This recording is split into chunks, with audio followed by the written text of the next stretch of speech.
Hello, everyone. I'm very happy to be here, and I'm very happy to see you all here today. Thanks for your presence.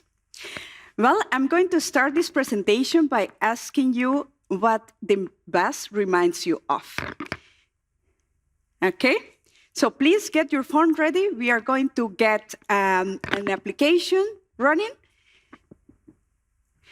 So we are going to have some little interaction, some few seconds.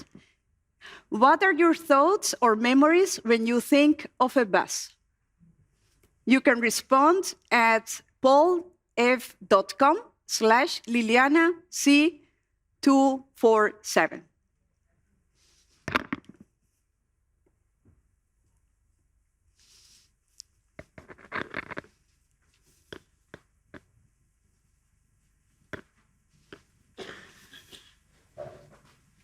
We see already some answers. School trips, interesting. Transportation.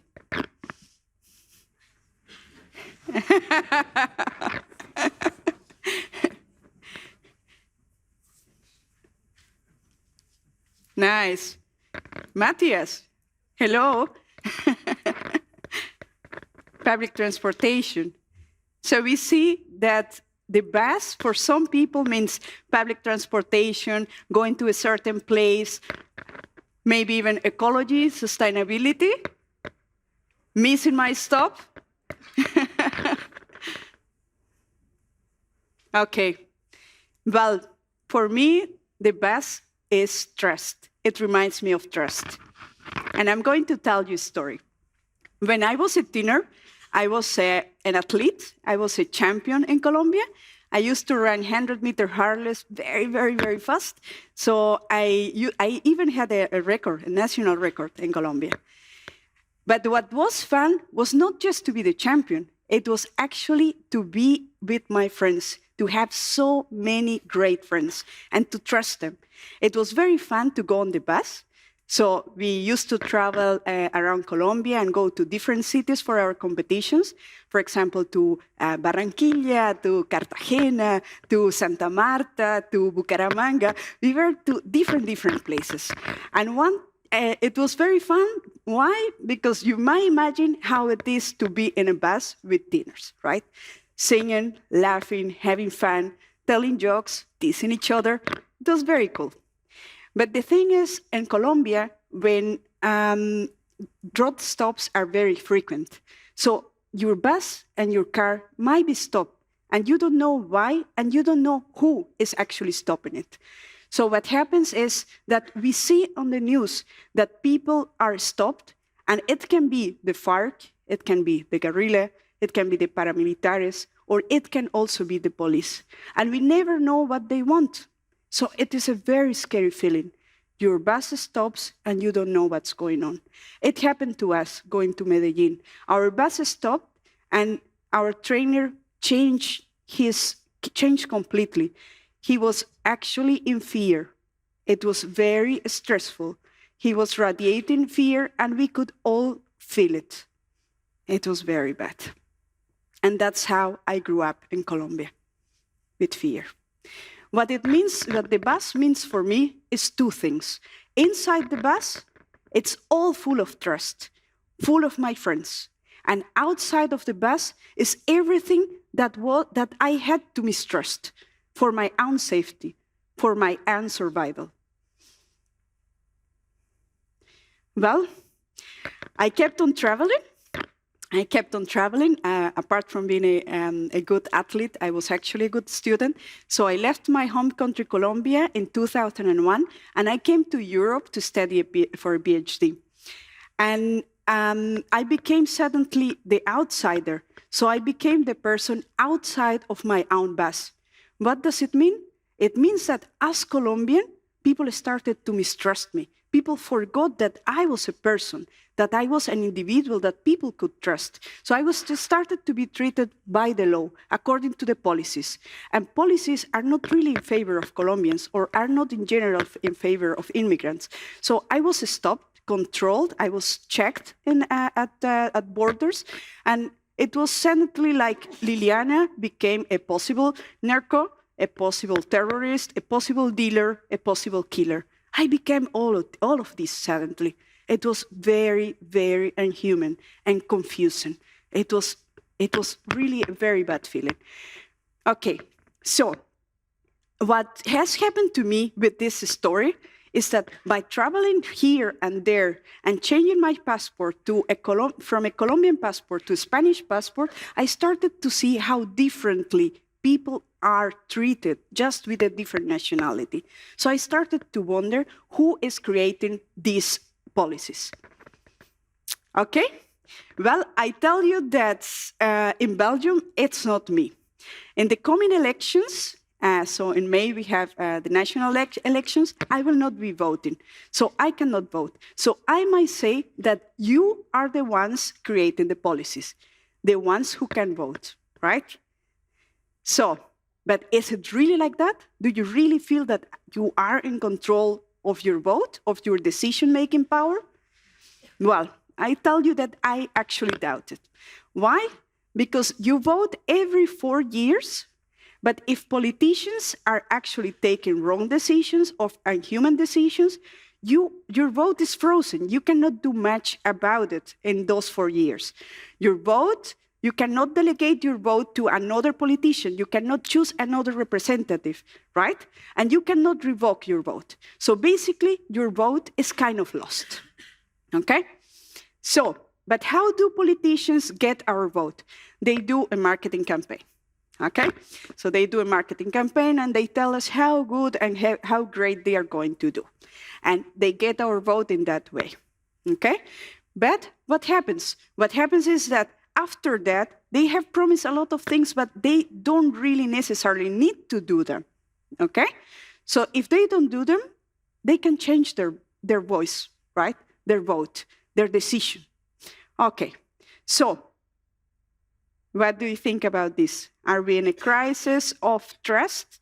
Do we trust our politicians? Okay, no wonder people mistrust politicians, right? And our vote is frozen. Okay, well, I dream of a different democracy. I trust my friends. I trust, for example, my friend Roche. She has been doing for several years wonderful work for immigrants here in Belgium. So I would love to give and to delegate my vote to her. I trust her, and I know she would do great for immigrants. I would love to, I dream of the day that I don't need to give my vote away to any politician or to anyone regarding children's rights and education. I care about children, and I know that there are already people trusting me for this. At my university, I'm computer scientist, but people from the educational departments are calling me as expert for this. So I trust myself, and I want to decide on my own. Now, I dream of the day I can delegate my vote regarding animal rights and animal care to my mother-in-law, Justine. I have seen her saving animals. And it's amazing to see how much she cares about animals. So I trust her. I delegate my vote to her. Well, this is called liquid democracy. Our vote is not frozen during those 4 years. Our vote can flow back and forth between the voter and the delegate, to whom they delegate.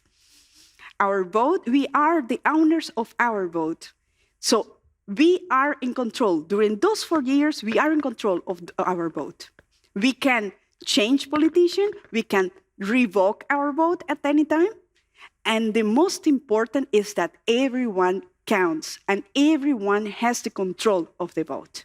So this is an inclusive democracy, and that is what I dream about. Well, you might say I'm a dreamer, but I'm not the only one. I'm just one of the ambassadors of the Democracy Earth Foundation, and we are creating Soaring. Soaring is a blockchain platform that is providing us already with a liquid democratic system. And we have a great goal, a little bit big, but we have a goal.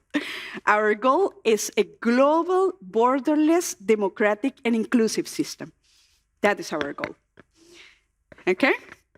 So, I suppose that some of you would love to take action, and I invite you for that.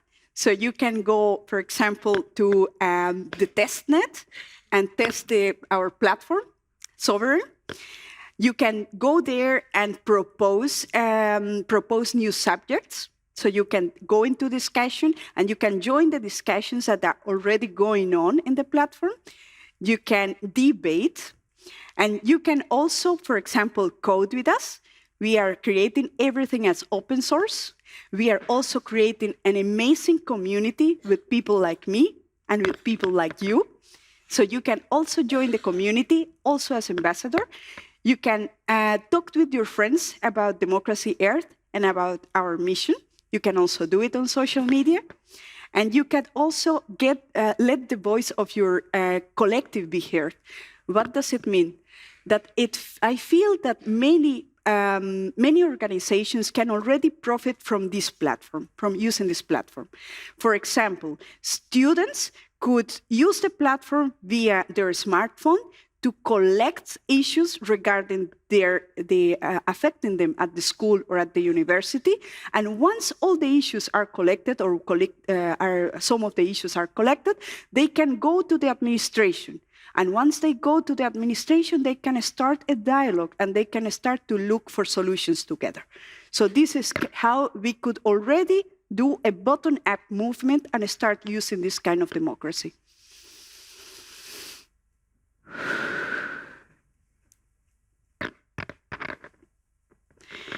Well, to transform the global democratic system, I feel that we already have a system. It is called Sovereign. It's a blockchain platform. It's a machine for trust. But actually, I feel that the most powerful transformation will come from us, from the humans. Trust your friends. Trust politics to your friends. Trust the people on your bus. Thank you.